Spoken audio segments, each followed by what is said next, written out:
語言藝術大師這個領域，福岡義勇還是太權威了，其實力強大到僅憑一張嘴就成功孤立了所有人。祝賀會議上，眾人在討論如何才能開啟斑紋。在聽完武一郎的自述後，史密認為並沒有難度，簡簡單單。於是我們的接話小天才上線了。これを簡単と言ってしまえる簡単な頭で羨ましい。なんだと？其實義勇心裡明明講的是好羨慕不死川，這麼複雜的問題竟然這麼簡單的就能理解，也太厲害了吧！結果話到嘴邊直接就變味兒了。難道此男的情商竟在我等之下嗎？而後又因為義勇還沒解開槍兔的心結，覺得自己根本沒有通過最終的測試，是槍兔以一己之力殺光了紫藤山上的鬼。要不是槍兔因為保護他人犧牲，自己根本沒有資格成為水柱，所以自然不配和在座的各位一起討論作戰計劃。可話到嘴邊卻成了一句俺はお前たちとは違う，直接給不死川氣成火爆嚼辣椒了。気に食わねえぜ。前にも同じこと言ったな、富岡。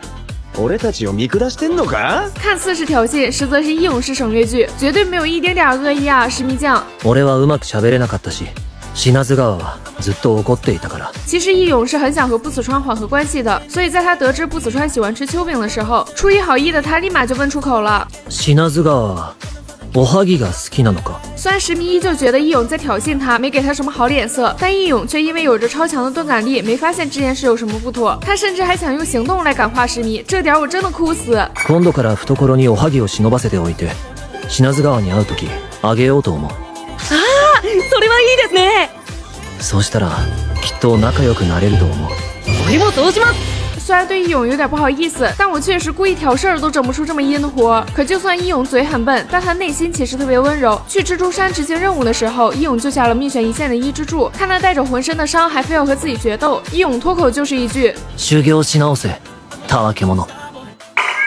雖然這句話直接給伊之助氣變形了，但義勇的本意是為了防止伊之助的傷勢加重，為了不讓他亂來，還把伊之助捆到了樹上，語重心長地說了句：“己の怪我の程度もわからない奴は戦いに関わるな。”然而這唯一一次沒有歧義的話，還因為距離太遠沒被人聽見。夠了，義勇，我心疼你。尤其是在面對炭治郎兄妹時，當看到變成鬼的禰豆子保護了倒地的炭治郎後，身為水柱的他明知道違背隊規，卻還是放過了變成鬼的禰豆子，並且在等炭治郎兄妹二人醒來的間隙，他不光給禰豆子披上了衣服，細心擦去了他臉上的血跡，用竹子做了口匣給禰豆子戴上，還寫信把炭治郎引薦給自己的師傅，給了炭治郎兄妹一個全新的可能。在祝賀會議上，他甚至願意為只見了兩面的灶門兄妹和師傅一起押上性命做擔保。もしも禰豆子が人に襲いかかった場合は、竈門炭治郎をお呼び。